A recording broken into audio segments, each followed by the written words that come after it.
आपल्याला अजून एक तिसरा घाट लागणार आहे, तो म्हणजे मांढर देवी. धनगराची मेंढर हा धनगराची मेंढर. घाटाचं काम चालू आहे त्यामुळे घाट बंद राहील. काय खतरनाक दगड पडतायत. एकच नंबर निसर्ग वाटतो इकडे.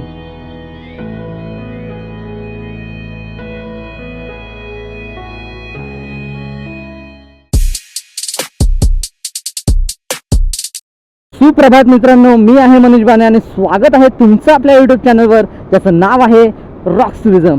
तर मित्रांनो, जर तुम्ही मागचा एपिसोड बघितला नसेल तर नक्की जाऊन चॅनलवर बघा किंवा मी एंड स्क्रीनला नक्की देऊन ठेवेल. तर महाडपर्यंतचा आत्तापर्यंत आपला प्रवास झालेला आहे आणि महाडपासून आता कंटिन्यू आपण प्रवास चालू करत आहोत, ते म्हणजे वरंधा घाट. आणि वरंधा घाटातून आपण जाणार आहोत बोर घाटामध्ये आणि बोर घाटा थ्रू आपण वाईला जाणार आहोत. तर असा आजचा आपला रूट आहे.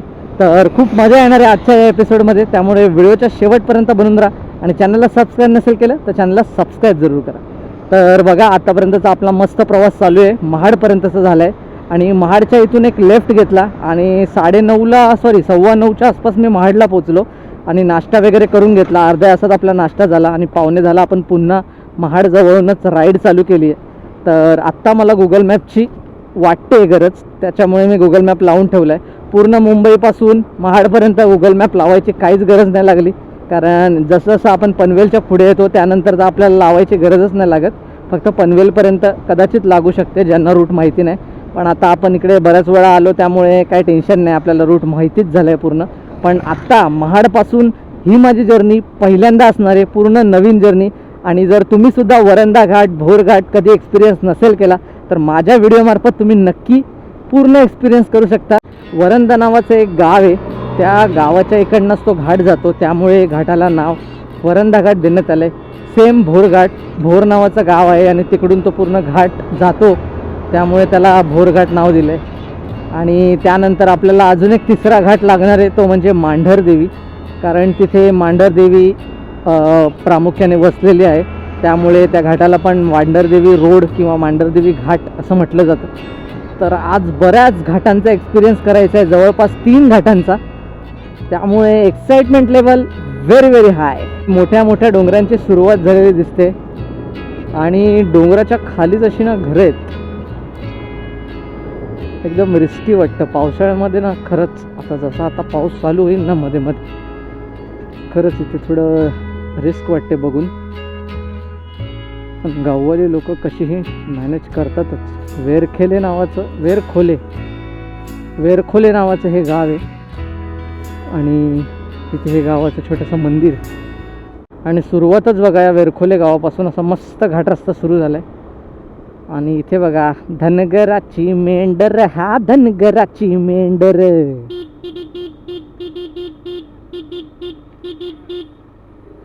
आणि या बिचाऱ्याला बघा, पूर्ण तो गर्डर असतो ना ब्रिजचा, तोच घेऊन चालला आहे, स्मॉल ब्रिजचा.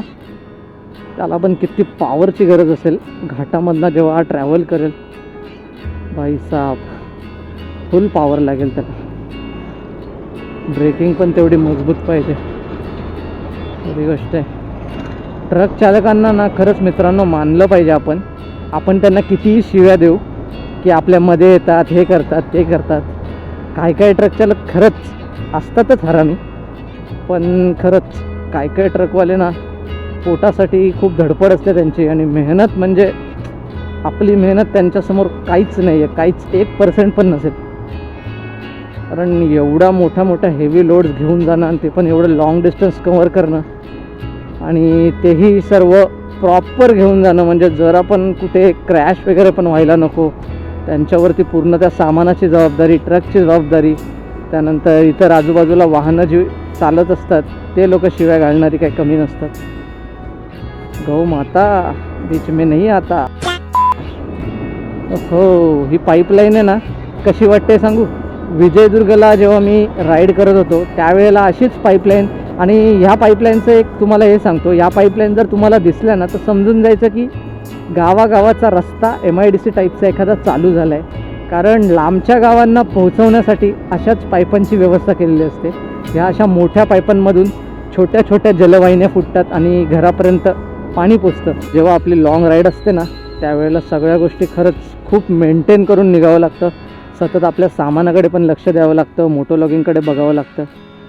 त्यामुळे मोटोलॉगिंग ही काय इझी गोष्ट नाही आहे. भलेही ते गाडी चालवणं वाटतं आपल्याला इझी, बट गाडीसोबत आपल्याला सगळ्या गोष्टी मॅनेज कराव्या लागतात. त्यामुळे मेहनत ही खूपच असते. जर तुम्हाला माझी मेहनत खरंच मनापासून आवडत असेल तर व्हिडिओला लाईक आणि चॅनलला सबस्क्राईब जरूर करा. सावित्री नदी आहे का काय माहिती नाही, का सावित्री नदी महाडच्या इथून कुठे दुसरीकडे जाते, पण नदीचं पाणी अस्वच्छ आहे, पूर्ण हिरवी झाली आहे. आणि तिथे बघा ती बाई दिसते तुम्हाला, ती नेट वगैरे टाकून ना मासे पकडते. ते नॉर्मली काय करतात, बोटीने असे नेट फेकतात मिडलला जाऊन, पण ही बिचारी पूर्ण अशी हातानेच ती नेट टाकत तिकडे मासे वगैरे पकडायला चालली आहे. खरंच मेहनती आहे यार खूप. तिकडे बघा शेती करतायत, भात शेती आहे आणि बैलाला नांगरणीला जुंपलं आहे. Sorry for the wrong information दोस्तो. खरं तर ते बैलांना आंघोळ घालतायत आणि बैलगाडी पण धुत आहेत तिथे नदीच्या पात्रामध्ये. आणि ना अशी मध्ये मध्ये भातशेतीसारखी अशी गवतं आली आहेत. तर असं वाटलं मला खरंच की भातशेती चालली आहे की काय. इकडे बघा रस्त्यांवर मला आत्तापर्यंत 3 मेंढ्यांचे कळप दिसलेत. मेंढ्या बकरी पालन जास्त प्रमाणात केलं जातं वाटतं वरंदाजवळ.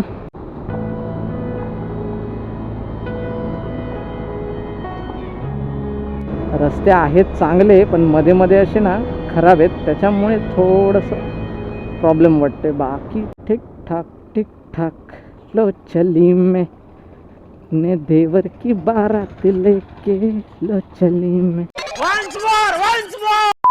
वाव समोर बघा काय मस्त वाटतंय ते घर. यार अशी घरं ना मला आता खरंच खूप आवडतात. म्हणजे आता गावी पण आमचं घर बनलं, त्याच्यामुळे या घरांना मी खूप मिस करतो. आमचं पण असंच घर होतं, खूप मोठं होतं आणि कौलारू घर, जबरदस्त. या त्या घरांमधला जो थंडावा आहे ना, तो AC लावून पण मिळणार नाही असा थंडावा आहे. तर मित्रांनो, हा बघा वरंदा घाटाची सुरुवात इथनं चालू झाली आहे. पुढे घाट रस्ता आहे, वाहने सावकाश चालवा. तर चला आत्ता ह्या निसर्गरम्य वरंदा घाटावरती आपण जरा भटकंती करूयात. घाटामध्ये काम चालू आहे, त्यामुळे घाट 15 एप्रिल ते 30 मे पर्यंत घाट रस्ता बंद राहील असा बोर्ड लावलेला. त्याच्यामुळे जरा घाबरायला झालं मला, पण नंतर कळालं की घाट चालू आहे, जाऊ शकतो म्हणून. आणि घाट तसा बऱ्यापैकी बोलायला गेलं तर रिस्की आहे, कारण बॅरिगेट्स वगैरे जास्त बाजूला मला दिसत नाही आहेत. म्हणजे आपण नजरहटी दुर्घटना घटी त्या टाईपमध्ये थोडा हा घाट आहे. थोडासा कसा वाटतंय माहिती आहे, हा माथेरान टाईप थोडासा फील देतोय हा घाट.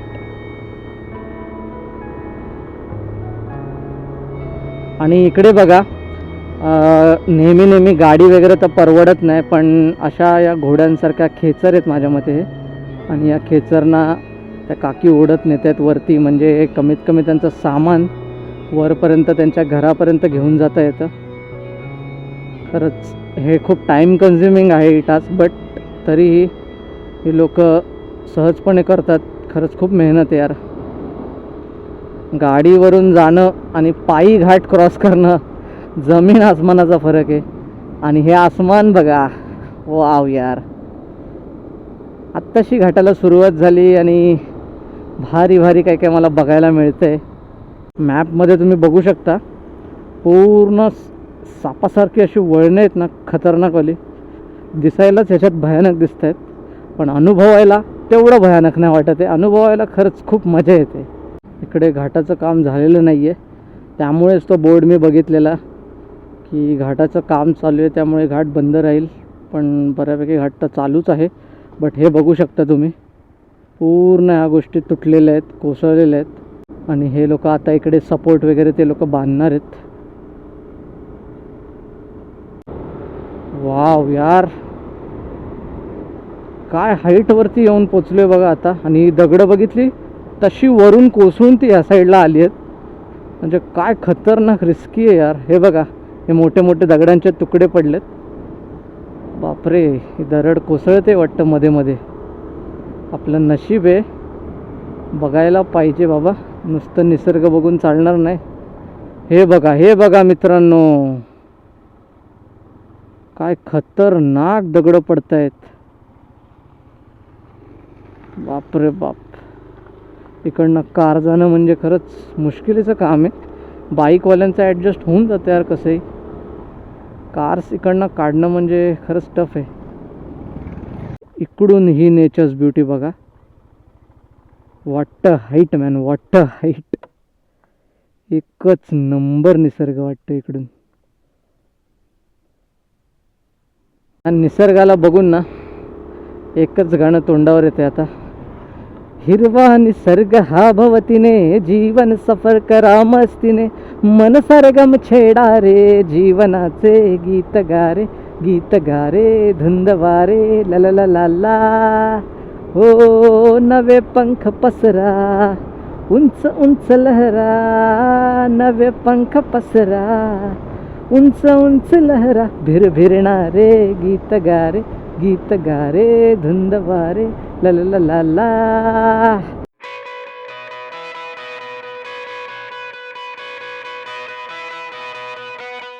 आता आपण थोडा ना घाट असा उतरायला लागलो असं वाटतंय. जेवढं आपण चढलो ना तेवढं आता असं उतरतोय असं वाटतंय.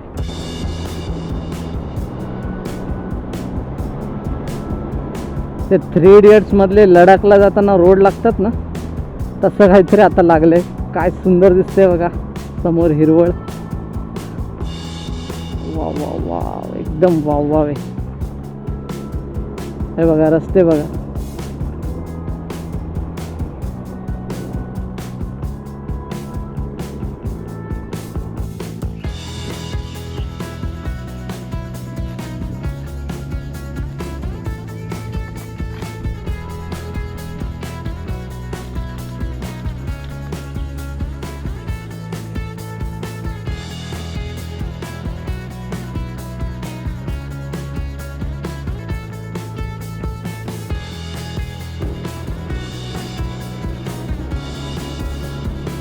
वाव.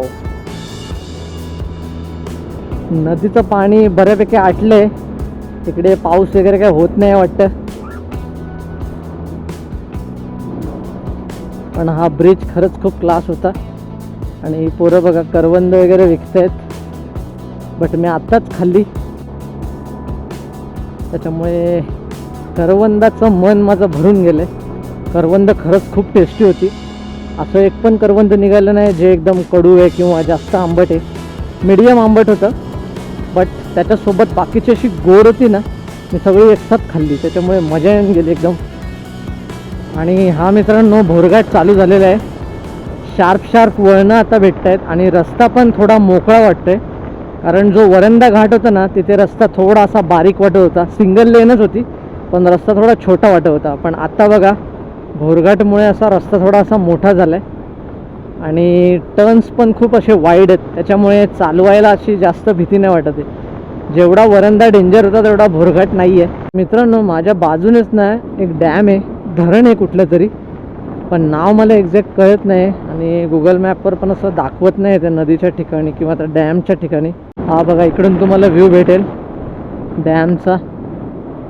जबरदस्त डॅम आहे मित्रांनो, वाव.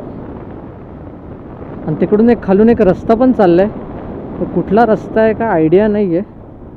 बट 2 मिनटं, हे बघा तो रस्ता दिसतोय तुम्हाला, तो पूर्ण डॅमचाच रस्ता आहे. मी इथून थोडी गाडी खालीच घेतो, एकदा बघून घ्या तुम्ही पण.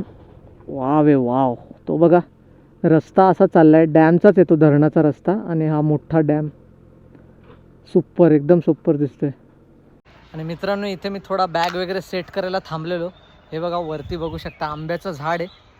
तर आंब्याच्या झाडाखाली जस्ट उभा होतो तर वरून माझ्या समोरच हा आंबा पडला.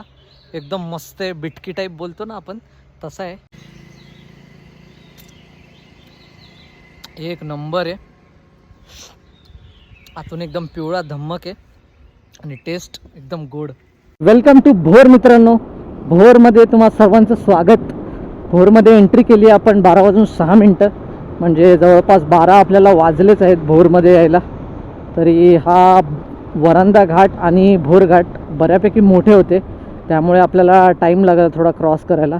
पण भोरघाट जसा जसा आपण पुढे येतो तसा खरंच आणखीन सुंदर बनत जातो आणि रस्ते एकदम स्मूथ बनत जातात. त्यामुळे तुम्हाला मी रेकमेंड करतो वरंधा घाट भोरघाट नक्की व्हिजिट करा, मजा येऊन जाईल. आणि इथे गणपती बाप्पा मस्त शेटेवाडी चौपाटी भोर. आणि आता मी इकडून टाकतो राईट भोरवरनं. सरळ गेलो तर मी सातारा हायवेला टच होईल, पुणे बेंगलोर. आणि तिकडून वाईला जायला 52 किलोमीटरचा रस्ता आहे, पण घाट वगैरे काही लागणार नाही आहे, सरळ सरळ रूट आहे. इकडून पण आपल्याला एक घाट लागणार आहे, त्याचं नाव असेल मांढरदेवी घाट. आणि मांढरदेवीचं देऊळसुद्धा लागेल आपल्याला. हा रस्ता आपल्याला जास्त चांगला असेल असं मला वाटत नाही, बघूयात पुढे रस्त्यांची कशी कंडिशन आहे. तर आता हा पूर्ण प्रवास आपल्याला करायचा आहे, त्यामुळे आजचा हा व्हिडिओ मी इथेच संपवतो आणि भेटूया आता पुढच्या वाईच्या प्रवासात वाया मांढरदेवी घाट. देवीचं दर्शन पण आपण लांबूनच करूयात. भेटूया अशाच पुढच्या व्हिडिओमध्ये. तोपर्यंत मस्त राहा आणि जबरदस्त राईड करा.